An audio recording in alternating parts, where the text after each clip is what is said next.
ahora nos quedan 2 mesas, empezamos con la cuarta mesa, que yo creo que ha aparecido también en las anteriores intervenciones.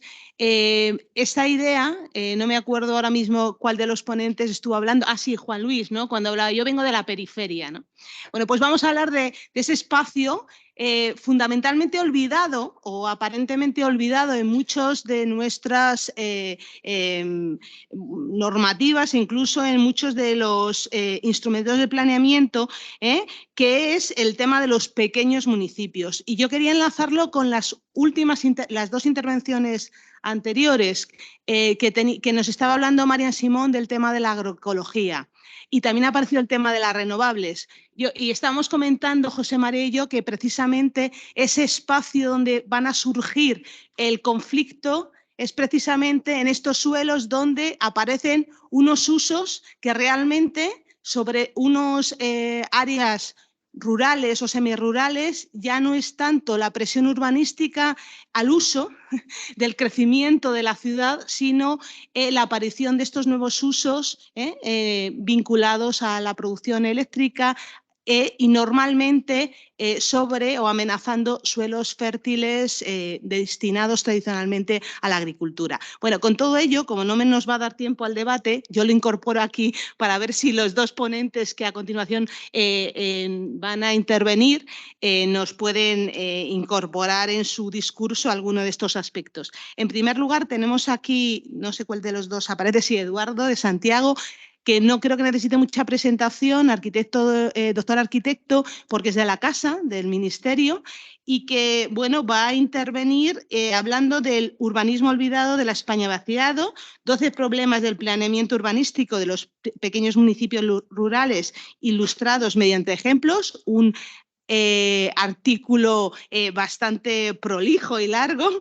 Y después tenemos a Víctor García Gil, también arquitecto, que es fundador de AGL, ¿verdad? Que es AUGL, ¿no? Eso es.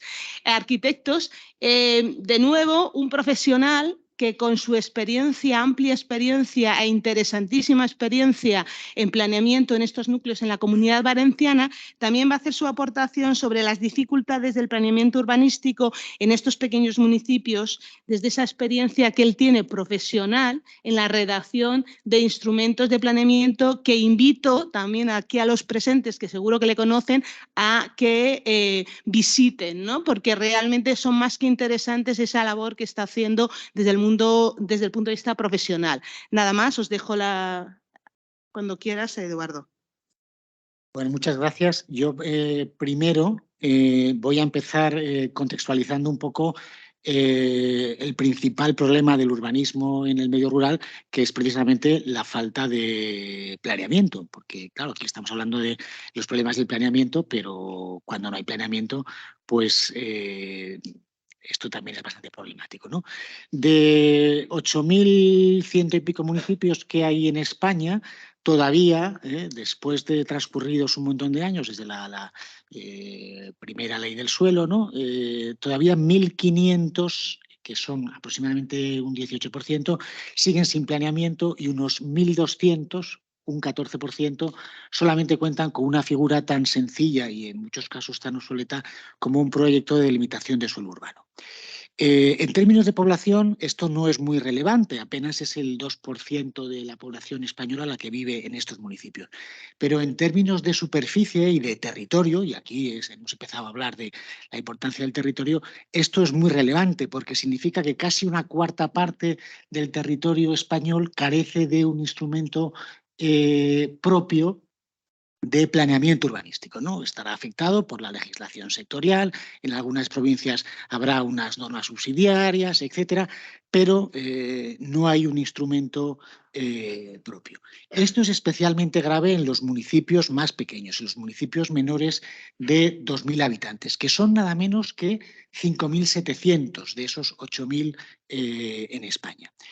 El 50% de ellos no tiene planeamiento o solamente tiene un proyecto de delimitación de suelo urbano.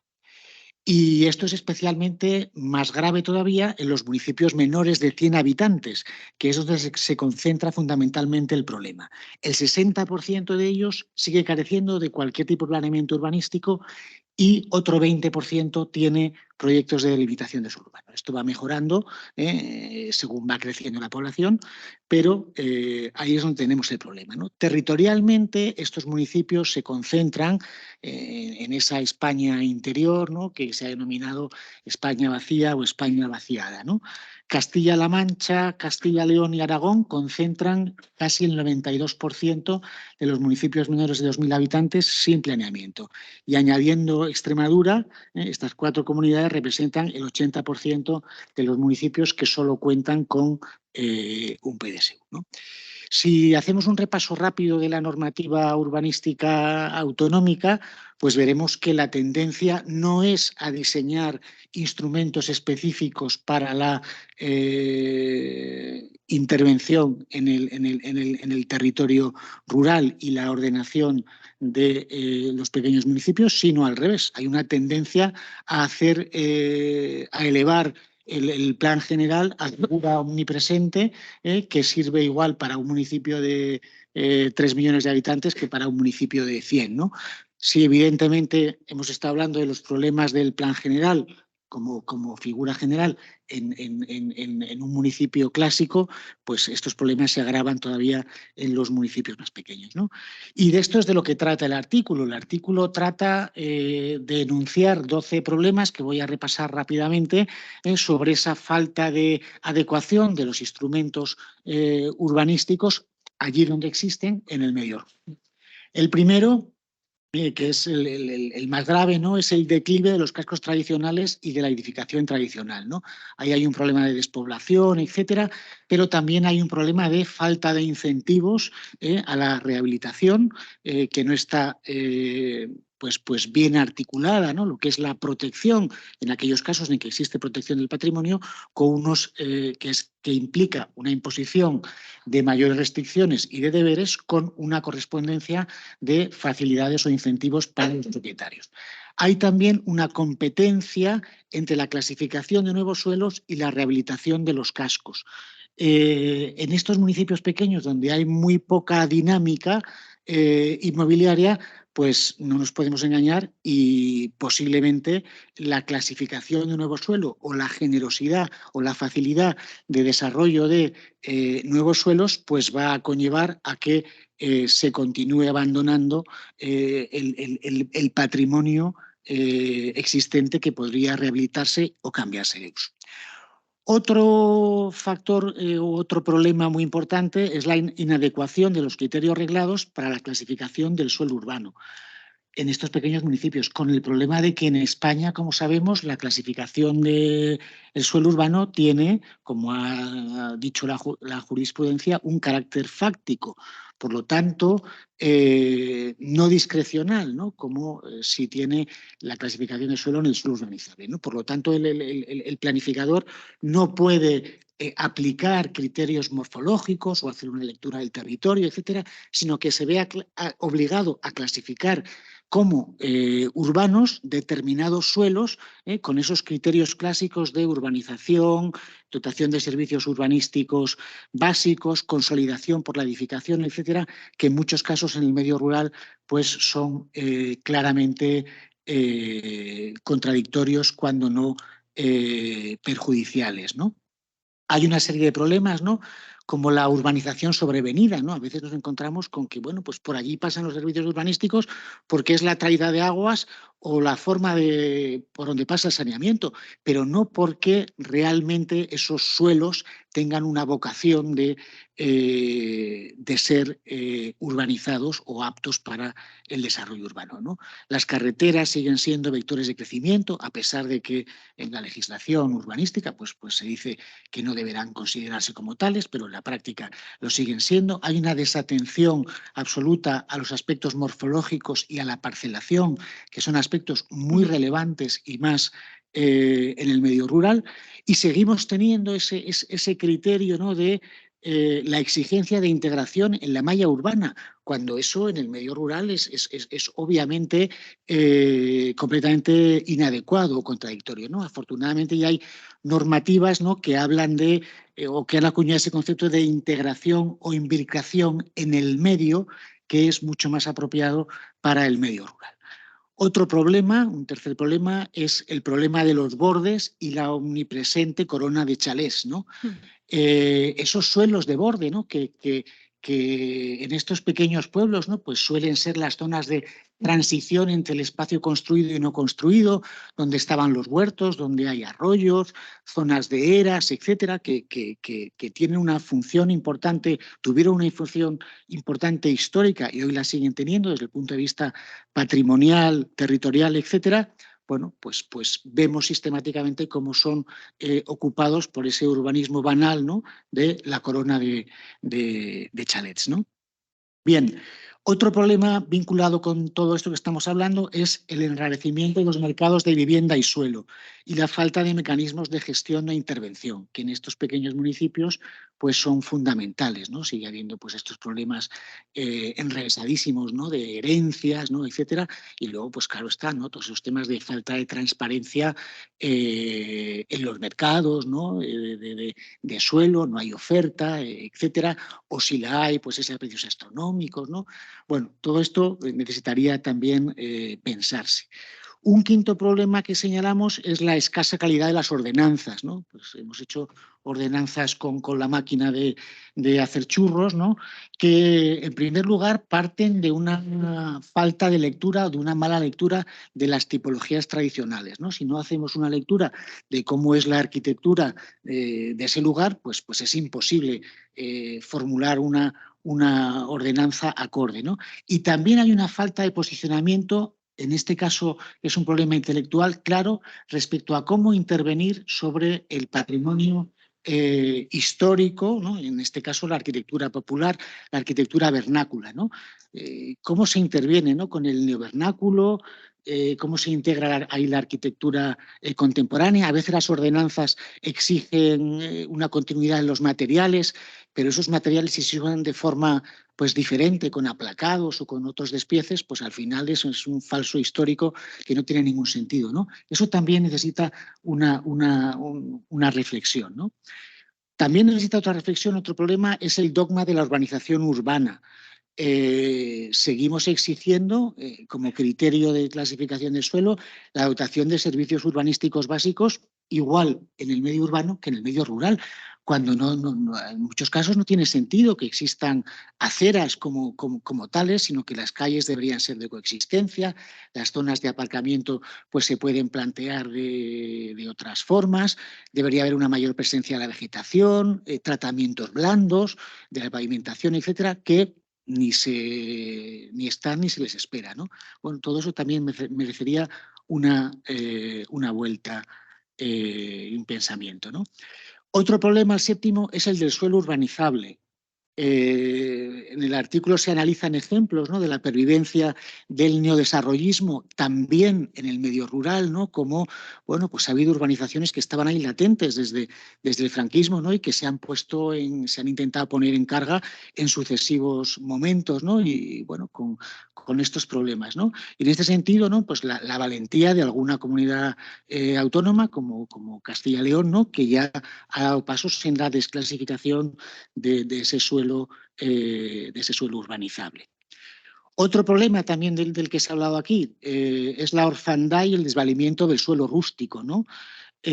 Cómo en estos municipios donde no existe planeamiento o donde tenemos un planeamiento muy básico, nos faltan herramientas para regular todas esas actividades que están intentando implantarse en el suelo rústico. Y en el artículo se señalan algunos ejemplos como el tema de las macrogranjas, el tema del despliegue de las infraestructuras energéticas, los parques eólicos y las plantas fotovoltaicas y, como no, otro tema clásico que es la presión del uso residencial, ¿no?, la vivienda unifamiliar en suelo no urbanizable, eterna asignatura pendiente. decir cómo regulamos la vivienda en suelo no urbanizable para que no haya vías de escape, y bueno, pues se pueda seguir diciendo que no, es que es alguien que necesita vivir porque tiene una instalación vinculada a los usos rurales. Bueno, pues no lo sé si eso es muy justificable hoy en día. En cualquier caso, en las comunidades donde todavía persiste esa posibilidad, pues tenemos también pendiente la regulación de lo que han sido las implantaciones irregulares, ¿no? Cómo se regularizan todas esas viviendas que ya están sin dar lugar a una amnistía urbanística y a un posible efecto llamada, ¿no? Ese es otro tema muy importante. Un noveno problema sería la ausencia de consideración hacia las infraestructuras verde y azul, es decir, a posibles elementos vegetales, agrícolas y también elementos hídricos, arroyos, ríos, etcétera, que son definitorios del territorio rural, sobre todo en los bordes, y que bueno, pues tendrían un papel muy importante. Un décimo problema sería el de las naves agropecuarias y el problema de la integración de los usos no residenciales en el medio rural. Si tiene sentido que cada municipio tenga su pequeño polígono para 2 naves o lo suyo sería que hubiese realmente una planificación de escala supramunicipal, territorial, comarcal, etcétera, donde se localizasen de manera más razonable esos usos productivos, generando pequeñas economías de escala, etcétera. Bien, problema también para reflexiones sobre él. Problema número 11 sería el impacto negativo y el mal ejemplo de ciertas actuaciones sectoriales de la propia administración, pues la implantación de un polideportivo o de la piscina municipal en un sitio donde, bueno, pues simplemente se ha implantado ahí porque eran los terrenos que tenía el ayuntamiento, pero desde el punto de vista urbanístico, pues no eran los mejores, ¿no? Y eso condiciona muchas veces los futuros planes, ¿no? Que se ven obligados a recoser o recomponer ese desastre que ha generado la propia administración en esas implantaciones desordenadas, ¿no? Bueno, pues esto también es un problema importante. Y finalmente, ya para terminar, que es un problema digamos transversal, es el tema de la indisciplina urbanística y la incapacidad de los pequeños municipios para el control y la gestión. Es decir, que no solamente tenemos que dotar a los municipios de planeamiento, aquellos que no lo tienen, o de un planeamiento más adecuado, aquellos que no lo tienen bien, sino que hay que dotarles también de técnicos que puedan hacer factible el control y la gestión, ¿no? Y en esto, pues estaría el tema de los servicios urbanísticos mancomunados, el tema del planeamiento comarcal, etcétera. Serían temas también para discutir. No quiero ocupar más tiempo. Muchas gracias. Muchas gracias. Pues Víctor, tu turno. Sí, claro. Ahí. Buenos días. Como los anteriores ponentes, agradezco muchísimo a la revista la oportunidad de participar en este número. Yo me siento aquí, además, por supuesto, muy a gusto con algunas personas que conocía de hace años, pero también con la enorme responsabilidad de saber que de alguna manera hago de portavoz de tantos alcaldes y alcaldesas que cada vez que saben que voy a participar en un foro de estos, me piden que traslade su preocupación. Les aseguro que si lo hiciera en los términos que ellos me dicen, la visión sería tan transgresora que probablemente escandalizaría a alguno, porque de hecho, a pesar de todo el respeto y el cariño que le tengo a Eduardo, iba a comenzar diciendo que en los orígenes, cuando yo empecé mi vida profesional, las competencias se acababan de transferir a las autonomías. Gran parte de los municipios de los que vamos a hablar ahora carecían de planeamiento. Vivíamos, por tanto, silvestrados. Y yo les aseguro que no éramos peores personas y sinceramente creo que no se trataba peor al territorio. La paradoja es cómo tantos años después, con toda esta parafernalia, pues estamos donde estamos. Comenzamos con un dato que es que en 2021 Torrechiva, un pequeño municipio de la Sierra de Espadán, en Castellón, consiguió la aprobación definitiva de su Plan General Estructural 7 años después de que entrara en vigor la Ley de Ordenación, Territorio, Urbanismo y Paisaje de la Comunidad Valenciana. Se trataba de un plan general que no planteaba crecimiento, simplemente cosía lo que había. El municipio tiene 100 habitantes, necesitó 18 años de tramitación, 3 equipos redactores. Después de aquello vinieron algunos, pocos. Castellón ha sido la única ciudad que ha conseguido también aprobar su plan general adaptado a la legislación vigente, no sin destinar más de 10 años, enormes esfuerzos y recursos económicos, ¿no? Yo creo que inevitablemente esto nos debe conducir a preguntarnos cómo hemos sido capaces de alcanzar este nivel de incompetencia. O sea, nuestro nivel de ineficacia es una cosa pasmosa, que además imagino que nos sitúa ante nuestros competidores a nivel mundial en una posición verdaderamente desafortunada, ¿no? En el caso de la Comunidad Valenciana, además, ocurre que desde que el legislador arrancó la máquina, parece que se mostró especialmente creativo. Incluso que se empezó a empoderar y a creérselo y aquello se iba complicando cada vez más. De la primera ley con una incidencia directa sobre los pequeños municipios, la ley del suelo no urbanizable del 92, en la cual aparecieron conceptos que todavía a fecha de hoy siguen vigentes en la legislación actual, es curioso observar cómo se trataba en términos de paridad al suelo no urbanizable común y al protegido. Un planteamiento que se ha ido diluyendo a favor del protegido. O sea, ahora el problema que tenemos es encontrar o poder argumentar que un suelo no se debe proteger, ¿no? Luego vino la famosa RAU, la Ley Reguladora de la Actividad Urbanística, en el año 94. Bueno, ya es transgresor pensar, y no puedo evitar decirlo, que sentó las bases de la devastación de lo que fue una gran parte del territorio, especialmente en el litoral, ¿no? E hizo del planeamiento en los pequeños municipios el acto penitencial con el que la Administración intentaba enjuagar sus tremendos pecados en otras zonas, ¿no? 10 años después, que parece que es la duración estimada de nuestras leyes, apareció la LUP en un ejercicio de auténtica insubordinación o irresponsabilidad administrativa. O sea, una ley que se aprueba pocos meses antes de que entre en vigor la Ley 9/2006 de evaluación estratégica de planes y programas, absolutamente de espaldas a la misma. Por tanto, a mediados del año 2006 nos encontramos con que no había manera de mover o de sacar nada adelante. O quizá habría que decir, curiosamente, no había manera en el sistema rural, en los pequeños municipios, porque los únicos ayuntamientos que fueron capaces de redactar y conseguir la aprobación de planes generales fueron los de las grandes ciudades, ¿no? En el sistema rural necesitábamos hasta 4 y 5 años para un primer informe ambiental. O sea, ¿cómo se puede sobrevivir a esto, ¿no? Bueno, la LUB además dio lugar a un engendro cuyo acrónimo ya era un poco siniestro, ¿no? El ROCTU, Reglamento de Ordenación y Gestión Territorial y Urbanística de la Comunidad Valenciana, un monstruo de 567 artículos que animó al mismo Tribunal Superior de Justicia de la Comunidad Valenciana a calificar de andamiaje impenetrable lo que era el marco que teníamos y a su vez a decir que la empresa de sacar adelante un plan general se había convertido en una labor titánica, ¿no? Que efectivamente pues es donde estamos.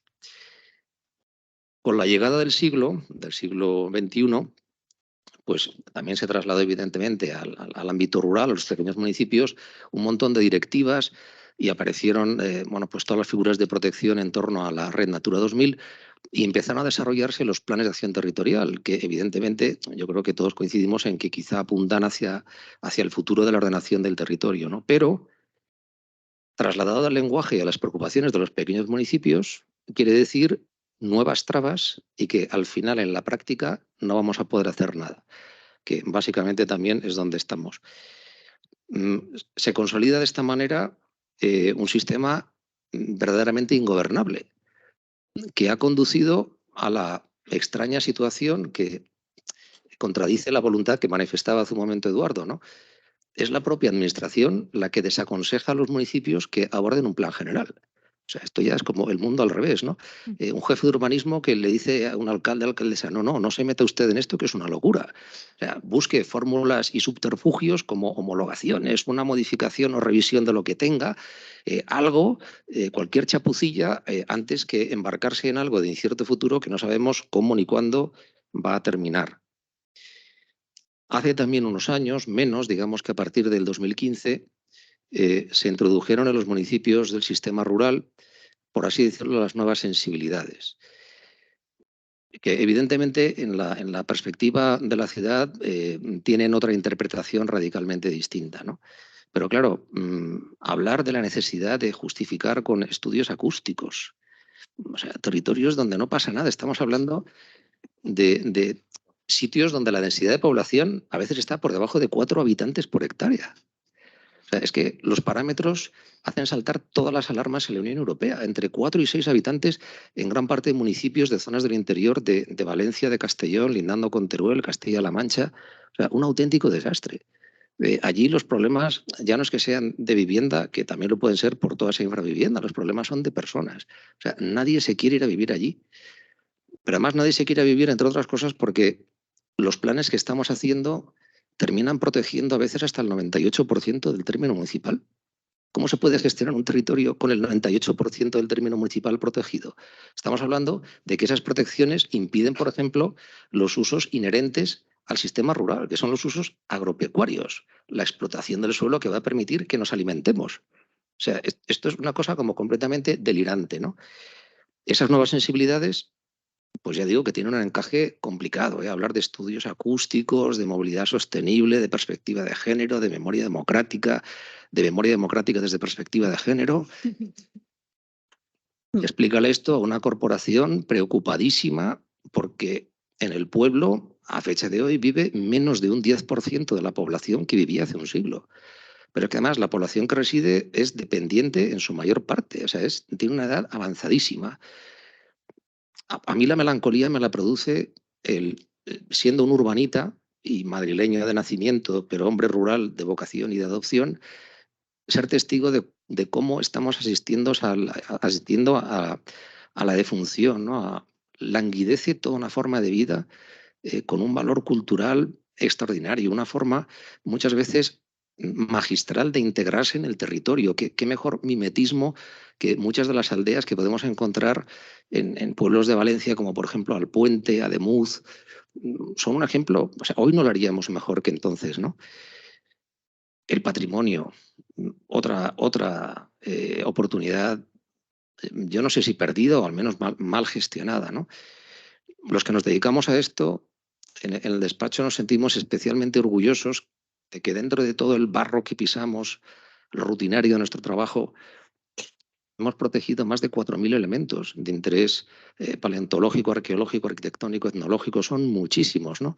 Y bueno, pues gracias a eso además se ha trasladado una sensibilidad a la gente de los pueblos que yo creo que es admirable y hay que reconocer. El último catálogo que hicimos, ¿no? Cortes de Arenoso, 330 elementos protegidos. Una revisión, por cierto, de un catálogo que hice yo mismo hace 25 años, apenas con 18 elementos, ¿no? 330 elementos en un municipio de 100 habitantes. O sea, salen a más de 3 elementos protegidos por habitante. Esto es fantástico, ¿no? Y sin embargo, esa gestión patrimonial, porque estamos hablando de un territorio donde vive apenas un 1,5% de la población en la Comunidad Valenciana y representa un 40% en términos gruesos, ¿no? Si le añadimos las zonas intermedias, nos vamos a más de un 80% del territorio y un 15% de la población. Pero es que da la casualidad de que son los territorios donde los valores naturales, paisajísticos y culturales en un sentido amplio tienen más y mejores representaciones. Un patrimonio súper rico, ¿no? Entonces, la visión reduccionista, fosilizante, complica mucho las cosas, ¿no? Concluyo, después de este panorama, que no debe inducirnos al pesimismo, con algunos avances inspiradores, porque algunas cosas sí que se están haciendo bien, ¿no? En los últimos años hemos observado a que, ya sea porque el medio rural en algún momento ha llegado a ser una pequeña amenaza política y han sacado 1 o 2 diputados en situaciones extremas donde ese voto podía determinar un equipo de gobierno, o ya sea porque de verdad hay funcionarios de la administración que están sensibilizados y que creen que no se puede seguir así. En la Comunidad Valenciana estamos asistiendo a unas correcciones que están dando buenos resultados y pueden ser, ya digo, inspiradoras, ¿no? En primer lugar, tenemos un visor urbanístico, territorial, etcétera, de una enorme potencia que se está actualizando constantemente. Aporta, por ejemplo, la posibilidad, a través de una especie de herramienta de inteligencia artificial, de disponer de estudios de las, digamos, un informe técnico, urbanístico, ambiental, territorial, etcétera, de parcelas o de conjuntos de parcelas para saber qué es lo que se puede hacer ahí. Eso es una cosa verdaderamente sorprendente, ¿no? Incorpora también, al hilo de lo que comentaban antes, además creo que esta herramienta se impulsó estando de directora general de Política Territorial y Urbanismo Rosa, que nos acompaña por ahí, otra herramienta que surge de un análisis muy preciso del territorio para saber dónde se pueden implantar instalaciones fotovoltaicas, que son una verdadera amenaza, porque hay que decir que en estos pequeños municipios donde hemos visto que no se podía hacer nada, sin embargo, el sistema se pliega al laminado de sus valles con instalaciones gigantescas fotovoltaicas, a todas las crestas de sus montañas con aerogeneradores, a ver cómo atraviesa el territorio una línea de muy alta tensión, apenas a escasos metros de poblaciones habitadas, etcétera, ¿no? Bueno, pues tenemos en la Comunidad Valenciana esa posibilidad, a través de esta herramienta informática, de saber de una manera muy rápida dónde no deberíamos planteárnoslo. Y, por cierto, hilando con la anterior ponencia, uno de los criterios determinantes es que no se deben implantar en suelos con un alto valor agrológico, porque también hay mucha huerta donde la gente, pues bueno, pensando que realmente es muy triste que la naranja ya no da dinero, ni la mandarina, ni los cítricos, ya ni los caquis, pues vamos a plantar las plantas estas fotovoltaicas, ¿no? Y nos cargamos suelos tremendamente productivos. Luego se introdujo algo que quizá parezca irrelevante, pero fue un apartado más a un artículo que dice que el contenido y documentos de los instrumentos de ordenación se ajustarán a los principios de mínimo contenido necesario, máxima simplificación y proporcionalidad. Solo podrán exigirse aquellos documentos expresamente previstos por una norma con rango de ley. Bueno, es una manera de intentar acotar el abuso de la administración, que con voracidad parece que está esperando el momento de tramitar un plan general para decirte todo lo que el ayuntamiento ha hecho mal en los últimos 50 años, ¿no? O sea, de repente un entronque de carreteras que no funciona, ¿qué me está contando? Pero si esto lleva aquí 50 años, pues, bueno, intentar limitarlo un poco, ¿no? Luego, algo que aúna la recuperación del patrimonio con el problema de la vivienda y también con el territorio, y es otro artículo que se ha añadido para permitir la recuperación de la arquitectura tradicional autóctona y las aldeas a través de un instrumento que sería un plan especial o dentro de un plan general, y que tiene la enorme ventaja de que permite aplicar a una posible solicitud de licencia en estas edificaciones dispersas, masías, pequeñas aldeas abandonadas, el régimen de licencia municipal directa, agilizando mucho la recuperación de estos ámbitos y evitando además la consolidación o el sellado de nuevo suelo. Se han flexibilizado criterios para la implantación de pequeños polígonos industriales, también para la consideración de lo que es suelo urbano, áreas de borde, una urbanización más suave, más blanda, más propia del sistema rural, del suelo rústico. Se ha activado por fin la Agencia Valenciana de Protección del Territorio, porque qué difícil es en un ayuntamiento de 100, 200 o 500 habitantes enfrentarse a alguien que ha cometido una infracción urbanística y que a lo mejor incluso es heredero o adquirió la vivienda de buena fe, ¿no? Pues a través de esta agencia, de alguna manera, se facilitan las cosas. Se han atribuido mayores competencias a los pequeños municipios, si bien esto es un arma de doble filo, porque a veces estos municipios no tienen capacidad para saber cómo se gestiona esto, pero bien hecho también permite agilizar algunas actividades que sobre todo generan una actividad económica, ¿no? Y bueno, en materia cultural, pues se ha facilitado la tramitación de las secciones culturales de un catálogo, se dan muchas subvenciones que se pueden utilizar, ¿no? En fin, en definitiva, he querido terminar con estos ejemplos inspiradores porque, digamos, hay algún elemento, o sea, no sé si para el optimismo, pero al menos para seguir luchando.